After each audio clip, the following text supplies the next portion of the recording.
Welcome to Two Boys in a Book. These are nighttime readings from a mom and her two boys. Let's go on an adventure through reading. Chapter 29, The Arabian Tunnel. On the same day I recounted Conseil and Ned Land the portion of the conversation which would most interest them. When I said that in 2 days we would be in the Mediterranean, Conseil clapped in his hands, but the Canadian only shrugged his shoulders. Underwater tunnel? Connecting to 2 seas? Who ever heard of such a thing? Ned, my land, replied Conseil, my friend. Who had ever heard of the Nautilus? Nobody, but it existed all the same. So don't shrug your shoulders and try to brush off ideas just by claiming nobody's ever heard of them. We'll see, retorted Ned Land, shaking his head, but just remember, you'd give anything to be able to believe in this tunnel, and I pray to God that it does take us to the Mediterranean. That same afternoon, at 21 degrees, 30 feet north latitude, the Nautilus surfaced and drew near the coast of Arabia. We sighted Jeddah, an important trading center for Egypt, Syria, Turkey, and India. I could clearly make out its houses, the ships moored to its dock, the larger vessels which had to anchor further out. The sun was now quite low on the horizon and struck full on the houses of the town, bringing out their whiteness. Outside, several wood or reed cabins indicated where the Bedouins lived. Soon, Jeddah disappeared in the evening shadow, and the Nautilus once again dove beneath the surface of the somewhat phosphorescent water. On the next day, February 10th, the Nautilus sighted several ships heading in the opposite direction and was once more obliged to cruise underwater, but at noon the sea was found to be deserted and we came back to take our position. By Ned Land and Conseil, I went up and sat on the platform. The shoreline off the east could only be seen as vague blur through the mist. We were leaning on the side of the dinghy and chatting about one thing and another when Ned Land pointed out to the sea and said, "Do you see something over there, Professor?" "No, Ned. But as you well know, my eyes aren't as good as yours." "Take a good look," Ned went on. "There, off the starboard bow. Can't you see something moving?" "Yes," I said after looking carefully. "I can make out something long and black on the surface." "Another Nautilus?" said Conseil. "No," answered the Canadian, "and unless I'm very mistaken, it's some sea animal." "Are there whales in the Red Sea?" asked Conseil. "Yes, every now and then they're seen here. But it isn't a whale," Ned Land continued, not losing sight of the object.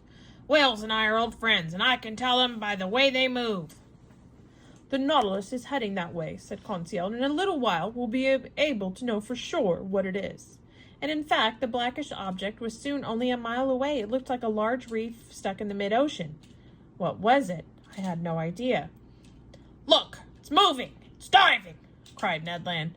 "What in God's name is it? It hasn't got the forked tail of a whale, and its fins like a sawed-off legs." "That means," I said. "Now it's rolled over on its back," continued the Canadian, "with its memories in the air." "It's a mermaid?" cried Conseil. "A real mermaid begging Monsieur's pardon?" This word mermaid put me on the right track, and I realized that this animal belonged to the species from which sprung the legends about mermaids, creatures which were half women and half fish.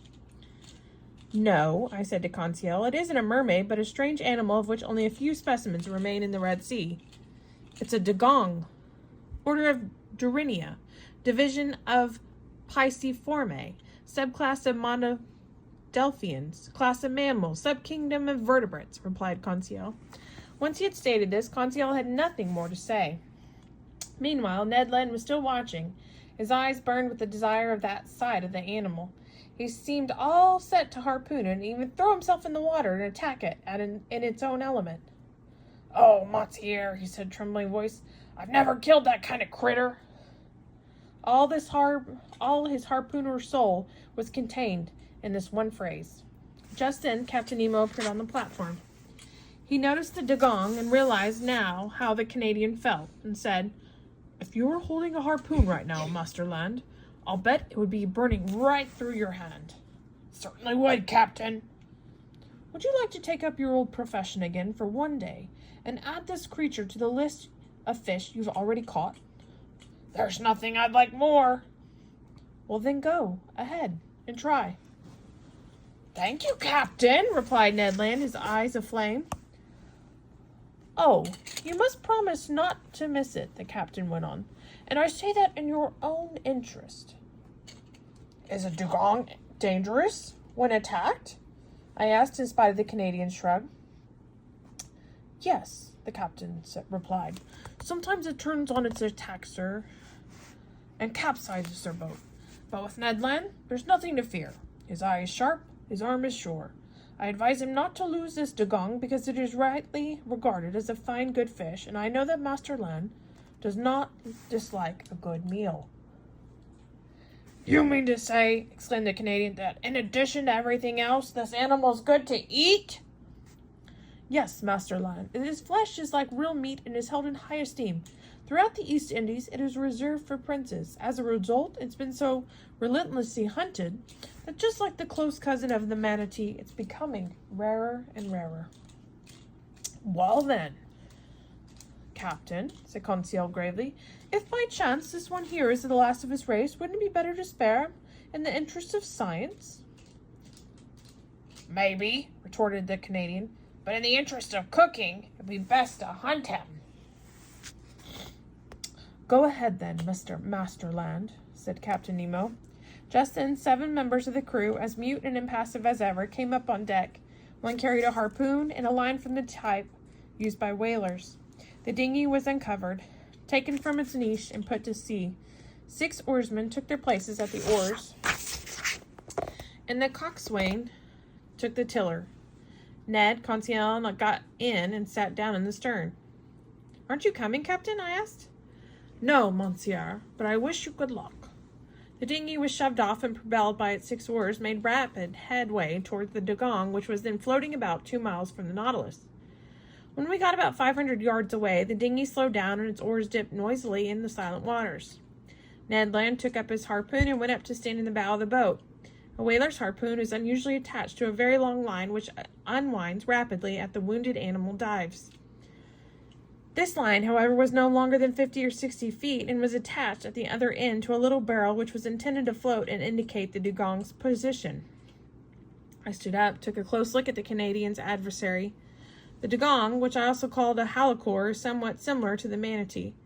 It has an oblong body ending in a long tail, and its side fins are tipped with veritable fingers, and differs from the manatee in that its upper jaw is armed with 2 long and pointed teeth which stick out on each side. The dugong Ned Land was preparing to attack was enormous. It must have been around 25 feet long. It wasn't moving and seemed to sleep on the surface. This would make it easier to capture. The dinghy cautiously approached to within 20 feet of the animal. The oars hung in midair. I rose to a crouching position. Ned Land was leaning back, brandishing the harpoon in his experienced hand. Suddenly, I heard a whistling noise, and the dugong disappeared. The harpoon had been thrown with great force, but it seemed only to have struck water. "Curses!" cried the Canadian in rage. "I missed it!" No, I said, you wounded it. See the blood over there? But your harpoon didn't stay in its body. My harpoon! My harpoon! Cried Ned Land. The sailors started rowing again, and the coxswain steered the boat toward the floating barrel. Once the harpoon had been recovered, the dinghy once again set out after the dugong. From time to time it would come to the surface to breathe. Its wound had not weakened it, for it swam at great speed. The 6 oarsmen pulled with their strength, and the dinghy flew across the sea in pursuit of the animal. Several times it got within 20 or 25 feet, but then the dugong would suddenly dive and disappear again. One can imagine Ned Land's anger. He was shouting at the poor creature with all worse swear words in English language. As for me, I was merely disappointed that the animal was able to thwart us at every turn. We chased it without stopping for an hour, and I began to think that it was almost impossible to capture it when this animal got the unfortunate idea of getting his revenge. This was to be his downfall. He turned on the dinghy and got ready to attack. This maneuver did not escape the Canadian's attention. "Watch out!" he cried. The coxswain said several words in a strange language, undoubtedly warning the men to be on their guard. The dugong came within 20 feet of the dinghy, stopped and sniffed with the air with its huge nostril, then it started moving again and rushed headlong in our direction. The dinghy could not avoid the blow. We were almost capsized, and the dinghy shipped a ton or two of water, which had to be bailed out. We had been saved from actually going over by the coxswain's skill in maneuvering, so that we were struck at an angle and not full on the side. Ned Land was clinging to the bow and harpooning the giant animal again and again as it sunk its teeth into the gunwale, and it lifted the boat out of the water like a lion attacking a deer. We were thrown on top of one another, and things might have ended badly if the Canadian, carrying on the struggle relentlessly, had not finally struck the animal in the heart. I could hear a grinding of teeth on the iron hull, and then the dugong disappeared, taking the harpoon with it. But soon the barrel came back to the surface, and a little later the animal's body also appeared floating on its back. The dinghy went over, took it in tow, and headed for the Nautilus. Very powerful pulleys had to be used to haul it up to the platform. It weighed 11,000 pounds. When it was cut up, the Canadian watched every detail of the operation. The same day at supper, the steward saved me several slices of this meat, very well prepared by the cook on board. I found it excellent, and even better than veal, to say nothing of beef. On the next day, February 11th, the ship's galley was enriched by yet another delicate piece of game. A flock of terns had descended on the Nautilus and been caught. They were a species called Sterna nilotica, found only in Egypt, and had black beak, a gray and pointed head, white dots around their eyes, grayish-black wings, and a tail, white stomach and throat, and red feet. We also captured a dozen Nile ducks, which made excellent dish.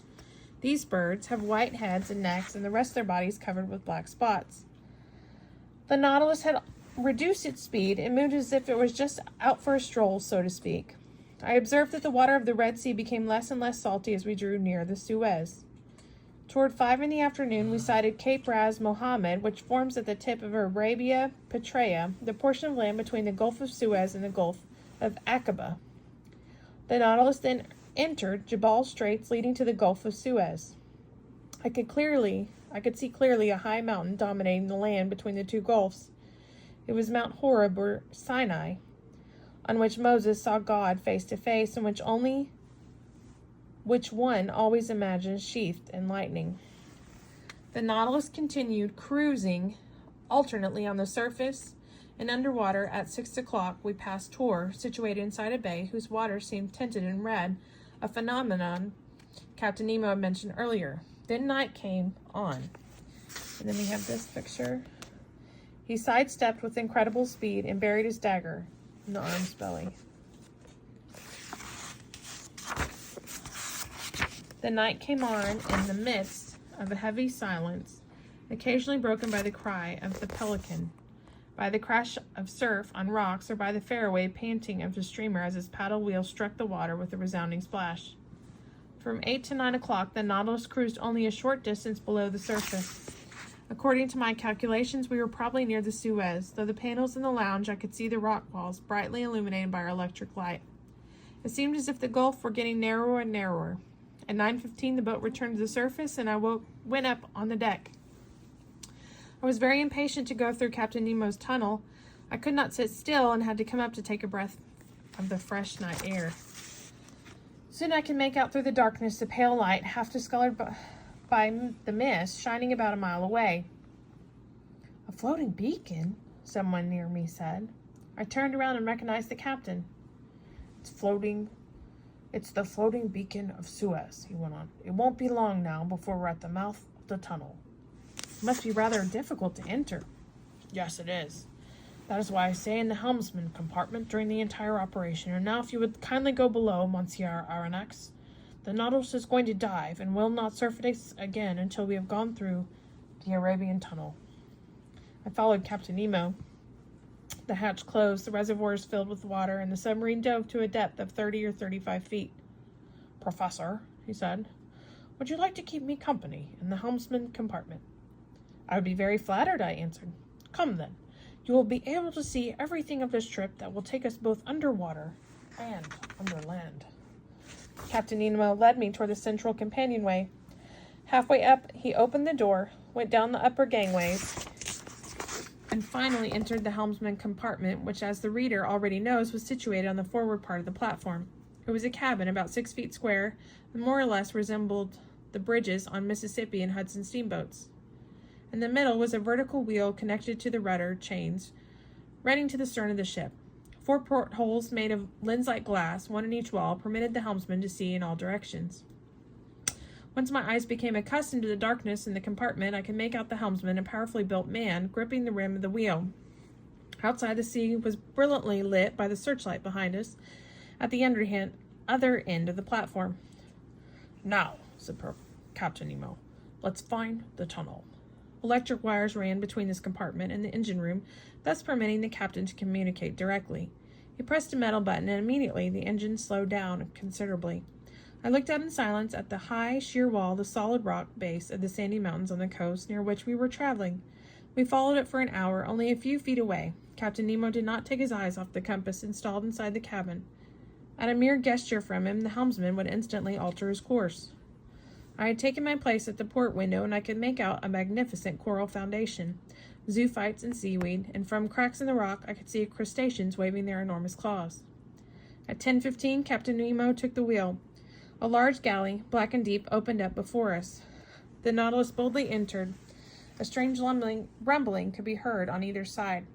It was the sound of water rushing down the sloping tunnel from the Red Sea to the Mediterranean. In spite of the fact that the engines had been reversed to counteract the force of this current, the Nautilus shot forward like an arrow. Along the narrow walls of the tunnel, I could make out nothing but brilliant streaks, straight furrows of fire created by our speed and the strong electric light. My heart was beating fast, and I brought my hand to my chest in order to calm it. At 10:35, Captain Nemo left the wheel, turned toward me, and said, "The Mediterranean." The Nautilus had been carried along by the current at such speed that it crossed the Isthmus of Suez in less than 20 minutes. All right, check in tomorrow. We'll see you for Chapter 30.